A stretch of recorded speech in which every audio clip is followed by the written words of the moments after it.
Good morning. You have been in suspension for 50 days. Portal 2 has the perfect first level. Hear me out. This isn't just a bold claim for the sake of it. Look at the awards this game has won. I mean, in 2012, it won the BAFTA for both story and gameplay. But the magic of Portal 2 doesn't just lie in its puzzles, its humor, or even its iconic characters. It lies in how the game welcomes you into its world, gently pulling you in without overwhelming you or leaving you behind. But some might ask, why Portal 2? Why not Half-Life, the original, or maybe even Minecraft? What makes this introduction stand out in a way that sets the tone for the entire game, and maybe puzzle games in general? Well, let me explain. To give some context, the first time I encountered Portal 2 was by sheer coincidence. I was visiting my mom's friend, and in their living room, the game was running on a TV. On the screen, I saw these intricate walkways suspended over a vast void. I saw robots flying through portals. I was enraptured. I asked about it, and her son told me it was a first-person puzzle game. Now, up until that point, my understanding of puzzles was limited to simple point-and-click adventure games and maybe the odds Legend of Zelda. The idea of combining puzzles with the immersion of a first-person perspective was crazy to me, almost mind-blowing. Naturally, of course, I had to buy it. There was just one problem with it. I was terrible. I don't know if my brain wasn't ready for the kind of spatial reasoning Portal 2 demands, or I lacked experience, or maybe I just wasn't patient enough. I don't know. But after fumbling through the first levels, I gave up and moved on to games like Fallout and Call of Duty. It wasn't until almost a year later I gave it another shot. On a quiet summer afternoon, I decided to play it start to finish, and everything clicked. That was when I truly discovered what makes Portal 2 special. The humor, the haunting beauty of Aperture Science, the way it challenges your perception of space and logic. But most importantly, I realized how brilliantly it teaches you to play without ever feeling like a tutorial. That brings us to the focus of this video. Before diving into the specifics of Portal 2, let's talk about tutorials in general. Tutorials are a game's first impression, and as the saying goes, you only get one chance to make a good one.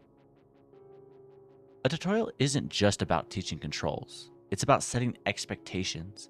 It tells players what kind of an experience they're in for, and gives them the tools to engage with the game on its terms. However, many games fall into one of two traps. Overloading the player, throwing too much information at once, overwhelming them with mechanics, UI, and jargon. Hand-holding, over-explaining every detail, leaving no room for discovery or experimentation. Either approach risks alienating the player. Tutorials need to strike a balance. They should teach efficiently, but also be engaging, intuitive, and seamlessly integrated into the game's narrative and world. This is where Portal 2 excels. From the very first moments of the courtesy call, Portal 2 demonstrates an expert understanding of what makes a great tutorial. It's not just about teaching, it's about storytelling, immersion, and respect for the player. The sequence works because it serves all these purposes at once. It introduces mechanics, teaching players how to move, look around, and interact with the environment. It establishes the world, setting up the dilapidated, eerie atmosphere of Aperture Science. It builds a narrative, reintroducing returning players to Chell's world while easing new players into the story. It's entertaining, ensuring the player is never bored, even while learning. Let's break down how Portal 2 achieves all of this. The game begins in a small, sterile room, a relaxation vault. A disembodied voice guides you through a mandatory physical and mental wellness test, teaching basic camera controls. Right away, the scene achieves two things. Mechanics. You learn how to look around without even realizing it's a lesson. World building. Aperture Science is immediately framed as a company that operates on the edge of absurdity, barely adhering to safety standards. Then, just as you start to settle in this strange world, you fall asleep and wake up 9 days later. The sterile room is now overrun by decay. The bright painting you saw earlier is now dark and ruined. This transition is brilliant because it conveys the passage of time without a single line of exposition. It sets the tone for the rest of the game, showing how Aperture Science has fallen into ruin. And then comes the knock at the door. Nine, nine. This courtesy call is to inform you. The knock introduces the character of Wheatley, the quirky personality core who serves as your guide through the opening section. He's charming, funny, and immediately establishes a rapport with the player. Wheatley's dialogue serves multiple functions. Guidance. He provides instructions teaching you how to interact with the environment. World building. Through his commentary, you learn about Aperture Science and the strange situation you're in. Foreshadowing. Subtle hints about his incompetence are sprinkled in, planting seeds for his eventual role in the story.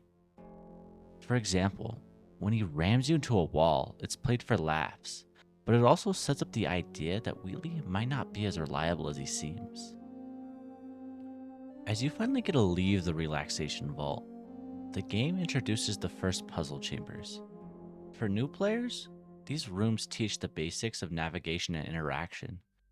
For returning players, they carry a deeper significance. These chambers are decayed versions of levels from the first game. The once sterile testing rooms are now overrun with nature, hinting at the consequences of GLaDOS' defeat. This is where Portal 2's genius shines. For new players, the chambers are engaging, intuitive, and introduce mechanics in a way that feels natural. For returning players, the decayed environments provide a nostalgic callback to the first game while also advancing the story. This dual approach ensures the game appeals to both audiences without alienating either. As you progress more and more, the puzzles gradually increase in complexity, introducing new mechanics one at a time. Each challenge builds on the last, teaching through action rather than explanation. For example, the first portal gun is introduced in a way that encourages experimentation. You're given a safe environment to play with portals, learning how they work through trial and error. You're only given one in the beginning, a kind of training wheels for the complexity and spatial reasoning you'll need for the rest of the game. This approach respects players' intelligence. It avoids overloading them with information, instead allowing them to discover the mechanics at their own pace. But the real reason the courtesy call works is because it never feels like a tutorial. Instead, it feels like an integral part of the game's story and world. It teaches through immersion, letting the player learn by doing rather than being told. This is what separates Portal 2 from so many other games. Its introduction isn't just functional, it's engaging, memorable, and perfectly paced. I mean, have you seen the UI of any of those? From its clever humor to its impeccable pacing, the courtesy call is a masterclass in game design. It sets the stage for the rest of the game while ensuring players of all experience levels feel welcome. It's a testament to how a well-designed tutorial can elevate a game, turning what could be a chore into one of the most memorable moments. And that's why I believe Portal 2 has the perfect first level. Hey everyone, thanks for watching so far through the video. Portal 2 is one of my favorite games, if you couldn't tell from my username, so I really love talking about it. If you liked this video, please hit the like. If you want to see more, I try to get these out every 2 to 3 weeks, depending on the length of them. And if you didn't like, well, put in the comments what I could fix. I'm always down for criticism. See ya. Bye.